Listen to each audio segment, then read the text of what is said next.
It's not every day that you see a movie that genuinely sticks with you, and horror movies have a tendency to fall into one of two categories: hilariously ridiculous and meaningless, or terrifying and extremely meaningful. There have only been a handful of horror movies that came out and I was actually disturbed by, but when you do see those that are actually scary, they really stick with you.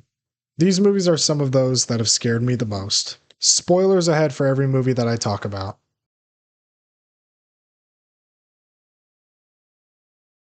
Generally, the third Conjuring installment is seen as its weakest. While I don't necessarily disagree with the consensus, I do think it excels in a lot of ways. The Conjuring 3 is at its best when it is focused on building atmosphere and tone. The effects are also a huge part of the appeal. They are top notch and really go a long way in selling you on the events that are going on. The movie is about Arnie Johnson, a real life case of Ed and Lorraine Warren who was possessed by a demon in February of 1981. He has stated that he became possessed due to the fact that his younger brother David was being exorcised and the demon fled from his body into Arnie's. This case is so famous because Arnie Johnson stabbed his landlord to death, which he claimed was due to the possession. In the court case, he pled not guilty with demonic possession as a defense, which was thrown out by the judge. He was released from prison due to good behavior 5 years following his sentencing. The scene I want to focus on is when Arnie actually kills his landlord. The atmosphere is laid on very thick, and it is an extremely haunting scene. It starts with Arnie being very out of sorts as he stumbles around a room. The landlord is drunk and continually messing with Arnie. Debbie comes in to scold him, but he gets her to start dancing with him. The song Call Me by Blonde blasts in the background as the two of them dance. Arnie looks at them and sees the two of them dancing together. In reality, he's losing it. Arnie quickly tries to wash his face off to shake off whatever is going on in his head. When he returns, Debbie is paralyzed in fear. The man has a tight grip on her. She calls out in terror as he slowly moves up. He grabs onto her shoulders and a demonic face is shown in place of his own. Arnie rushes to grab her as the music flows back into the forefront. He pushes Debbie further and further away, trying to get her away from the demon.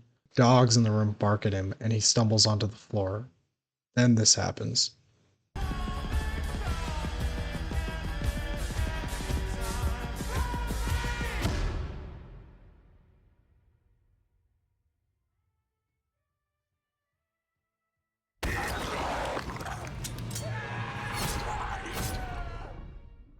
There are a handful of other good scenes in the movie, but this one truly stands out as horrifying.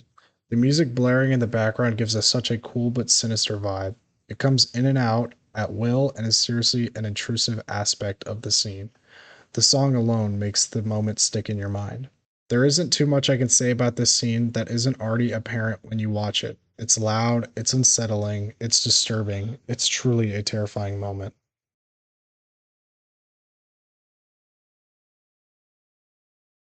The horror of Skinamarink is truly one of a kind. It's very muted, and you won't be able to understand the horror of it unless you watch the entire film.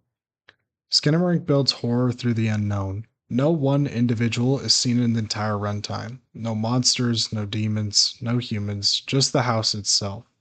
While there are two characters in the brother and the sister, the movie is truly isolating. At the closing of the film, there is one really haunting moment. One of the children, Kevin, is face to face with the entity. The demon's true visage is masked as the camera is not fully focused and you can only make out very vague details. It stares back at Kevin and they have a conversation. Your brain almost starts to make out the details of the face on screen, even though there are truly no details. You are truly trying to understand what it is and what it looks like, but you can't. This is where the true terror of the situation lies. In the film, the two children are stuck in a sort of purgatory as they are unable to leave the house and are stuck with a demon, almost in a never ending cycle of torture and antagonism, their own private hell. This movie is not for everyone, and in some ways it is a hard watch, due to the nature of the slow burn the movie utilizes, the open ended nature of the events, and the true fear that seeps into your brain when you truly get a grasp of what is happening to two innocent children. They cannot escape. They are hopeless in the face of the monster and are undeserving of what is happening to them. I truly can't overstate how unique of an experience this movie is, and I can assure you that you haven't seen anything like it. You have to watch it yourself.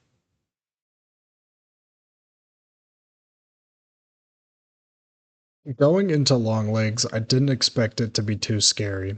I was pretty impressed by the marketing campaign, and the prospect of Nick Cage as a psychopathic serial killer who is so off kilter was more than enough for me to get interested. I was more than terrified when I saw the opening scene, however. There is so much that contributes to this moment, and it makes for an extremely striking first impression. The frame is confined to a smaller scale, which limits your field of view, which doesn't make the movie feel claustrophobic, but definitely adds to the atmosphere and gives off a kind of found footage type of feeling. It feels like you're watching something that you aren't meant to see. The little girl sees a car outside and walks out to see what it is. The car is empty, but she hears a voice saying something she can't quite understand. She heads back to the house and notices that something is off. Suddenly, he appears. The man stands in front of her, his face being obscured by the framing. You only see his mouth and body. Then, Oh, but it seems I wore my long legs today. What happens if I... the effectiveness of this movie for me lies in the use of religion and the devil. It feels so sinister. Longlegs truly is someone who would worship the devil and carry out his plans. That is what makes it so terrifying. Longlegs is almost human, but not human enough. Calling Longlegs a he or a man almost seems wrong, even though he is. It is an entity, a harbinger. It is uncanny and oppressive. Seeing it in real life would most certainly traumatize anyone, especially a child, and that is what carries so much of the terror of watching the movie.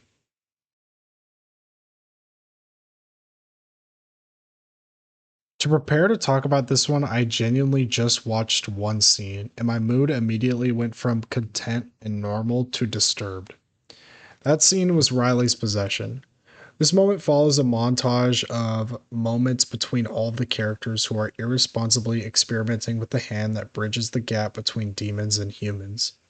In the movie, they use this mold of a hand which allows them to let a demon in to inhabit their body for a certain amount of time before they have to sever the bond. Riley is a young kid, being only a teen, and it is established that demons can more easily manipulate the soul of younger individuals. So when Riley lets them in, it seems to take much more of an effect on him. The demon that inhabits him is seemingly the main character Mia's mom. Seemingly, that is. It is left ambiguous whether it is Mia's actual mother or a demon using her mother's voice to allow for it to stay in Riley's body for enough time to be able to fully take over. I won't and can't show this scene in its entirety because it is genuinely too gruesome and doesn't leave anything to the imagination. The demon in his body repeatedly attempts to kill Riley through smashing his head against a table, ripping his eye out, and more later in the movie I can't explain. This movie is draining to watch, and this scene truly encapsulates everything that is effective and disturbing about the events that unfold. The hand and connection to the demonic world is treated as a fun party game where teenagers can freely use to get a shot of adrenaline. This is our first moment where we see the power the group abused. You can't mess with something like this, and even though some of them try to stop Riley from being taken over, it is truly something that humans couldn't hope to control. It was a matter of time before someone got hurt, and unfortunately, in this story, a child becomes the victim of the demons. I can't fully explain the effect this movie will have on you when you watch it. It is something to be experienced, even though every moment feels so draining. This is the only time I walked out of a theater experience in a bad mood. That is how effective it is. I really enjoy horror movies as a genre, and I feel like they can have the biggest effect on you in a theater experience. And I really appreciated the time to be able to talk about some of my favorite ones that have ever come out. The thing that does suck is that a lot of times seeing such great horror can be so disturbing and super effective on your mind. But I think that just goes to show how good and effective a horror movie can be and how good and effective some of the best have been. I wouldn't recommend these movies to everybody, but if you can stomach it, a lot of these are really scary. The Conjuring 3 is not really that scary of a movie in comparison to the other ones. Skinamarink is very psychologically hard to watch. Talk to Me and Longlegs are psychological as well, but they are more of a visceral experience and have a lot of gore and a lot of terrifying moments. So if you're somebody who can watch that type of horror, I do think that you'll find a lot of value in a lot of these movies, and I think they are shining examples of what great horror can be.